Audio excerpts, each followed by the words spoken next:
नमस्कार, कांठल की न्यूज के साथ मैं महर। चलते हैं आज की अहम खबर की तरफ। प्रतापगढ़ शहर के नजदीकी श्री रोकड़िया हनुमान जी मंदिर परिसर में जारी संगीत में नानी बाई का मायरा कथा का समापन हुआ। मंडप में सांवलिया सेठ जी से निकाली गई नानी बाई का मायरा यात्रा प्रतापगढ़ पहुंची। यहां से यात्रा का मानपुरा विश्राम रहा। बुधवार को सेठ जी काफिले के साथ रोकड़िया हनुमान जी के कथा स्थल पहुंचे, जहाँ भक्तों के अगवानी की और पुष्प वर्षा से स्वागत किया। कथावाचक क्रांतिवीर प्रवक्ता गुरुदेव मनोज कश्यप शेरपुर वालों के मुखारविंद से नानी बाई का मायरा का संगीत में कथा के साथ समापन हुआ। इसी कथा में सांवलिया सेठ जी मायरा भरने पहुंचे और मायरे की रस्म पूरी की गई, जिसमें महिलाएं मायरे के गीत गाती हुए और पुरुष नाचते दिखाई दिए, जिसके बाद भंडारा आयोजित किया गया।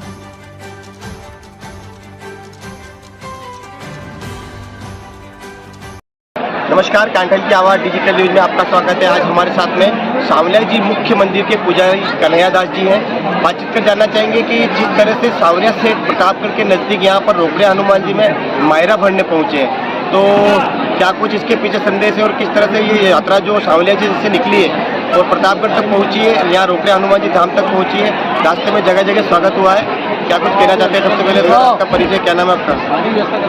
पुजारी श्री सांवलिया जी मंदिर, भगवान श्री सांवलिया सेठ का आशीर्वाद सभी भक्तों को प्राप्त हो और सांवलिया सेठ मंदिर हनुमान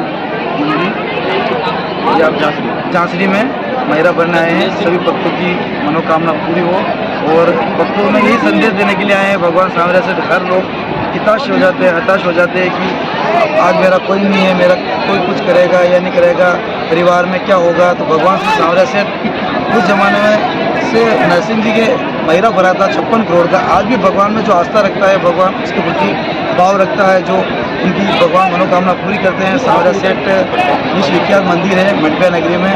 आज की तादाद में वहाँ पे 14 से 15 करोड़ रुपये हर महीने निकल रहे हैं और भगवान के वहाँ पे लोगों का तांता लगा रहता है।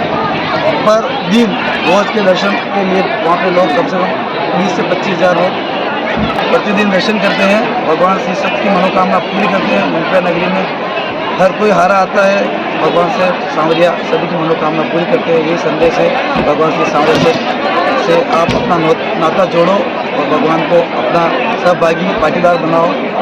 कोई भी बिजनेस लाइन जो भी है आपकी, शॉप की या कोई बिजनेस है, तो उसमें आप भगवान सांवलिया सेठ के यहाँ पे आओ, भगवान सेठ से पार्टनरशिप बनाओ। भगवान से सांवलिया सेठ आपके भंडार भरेंगे, सबकी मनोकामना पूरी करेंगे। इसी के साथ सभी प्रदेशवासियों को ढेर सारी शुभकामनाएं। जय सांवलिया सेठ।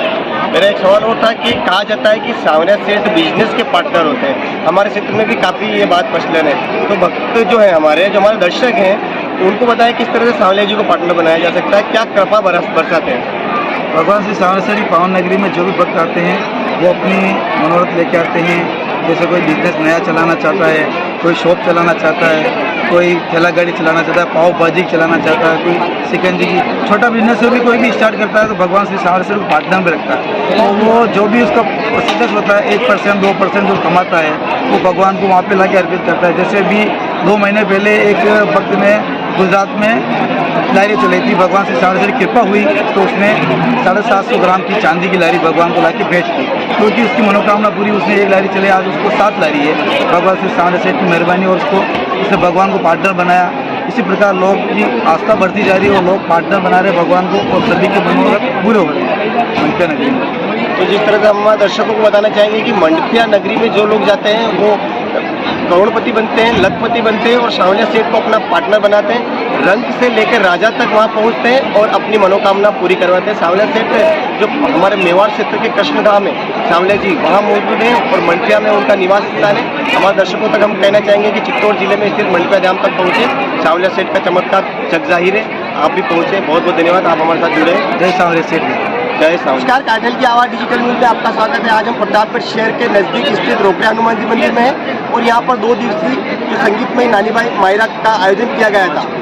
यहाँ पर जो 5 दिवसीय संगीतमय नानी बाई मायरा का जो आयोजन किया गया था उसके तहत यहाँ पर पहुँचेंगे, बातचीत कर जानना चाहेंगे किस तरह से प्रोग्राम को ऑर्गेनाइज किया गया था और किस तरह से सनातन धर्म को बढ़ावा देने के लिए इस तरह के जो लगातार कार्यक्रम आयोजित किए जा रहे हैं उसके तहत हम बातचीत करना चाहेंगे। हमारे साथ में यहाँ पर पंडित जी मौजूद है, महाराज जी मौजूद है, उनसे बातचीत कर रहे हैं। सर सबसे पहले एक परिचय दी, क्या नाम है आपका? पंडित मनोज कश्यप शेरपुर। तो ये जो यहाँ पर जो नानी बाई मायरा कथा का आयोजन किया गया था, इसका क्या कुछ इसका तर्क किस तरह से लोग इस कथा में पहुँचे हैं और क्या कुछ संदेश है?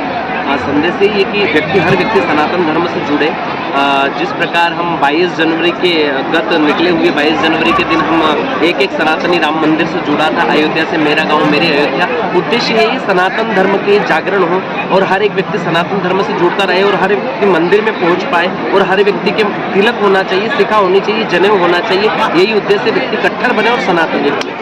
तो जिस तरह नानीबाई का मायरा कथा है, इसके पीछे जो भगवान कृष्ण का संदेश है वो क्या कुछ है, और हमारे दर्शकों तक आप बताएं कि इस कथा में क्या कुछ खास रहता है। कभी कभी क्या है कि इंसान हार जाता है, जीवन जीना हार जाता है, उसको ऐसा लगता है कि कहीं परमात्मा नहीं है। लेकिन एक ये जो भक्त और भगवान की कथा ये बताती है कि नरसिंह जी के विश्वास पर अगर सांवरिया सेठ 56 करोड़ का मायरा भर सकते हैं, तो आज भी इस घटना को ज़्यादा वर्ष नहीं, 1616 की घटना है। और आज भी अगर इस कलयुग में कोई ऐसा भक्त होगा जिसके यहाँ पर आज भी परमात्मा जाने के लिए आतुर होते हैं, जब भगवान एक भक्त की सामर्थ्यता होगी, एक भक्त की भक्ति ऐसी होगी, तो परमात्मा स्वयं वहाँ पर पहुँच जाएंगे। हर व्यक्ति को, इंसान को हारना नहीं चाहिए, प्रभु पर विश्वास रखना चाहिए। जिस तरह से आपने यहाँ पर कथा कही है और यहाँ पर लोग पहुँचे हैं और इस कथा में आनंद लिया, उन लोगों तक क्या कुछ संदेश है?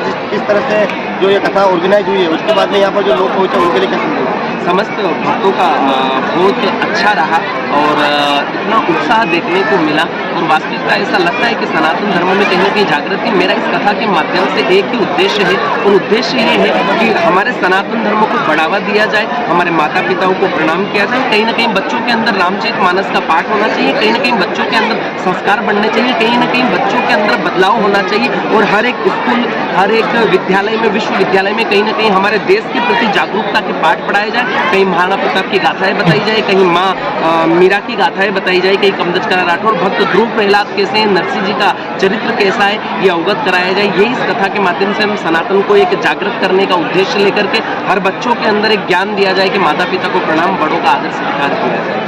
तो जहाँ तक बात सनातन की करते हैं तो आज कई जगह मैं देखता हूँ कि लोगों का कहना रहता है कि जिस शास्त्र हमें सिखाते हैं और उसके अलावा कहा जाता है कि एक हाथ में माला और दूसरे हाथ में भाला भी होना चाहिए, समय की मांग है। इस पर लेकर क्या कुछ कहना चाहिए? मेरा एक मानना है कि व्यक्ति को निहत्था नहीं रहना चाहिए, क्योंकि सनातन धर्म के हिंदू देवी देवता में कहीं भी ऐसा नहीं है कि उनके पास शस्त्र नहीं है और वास्तविकता मानना पड़ेगा।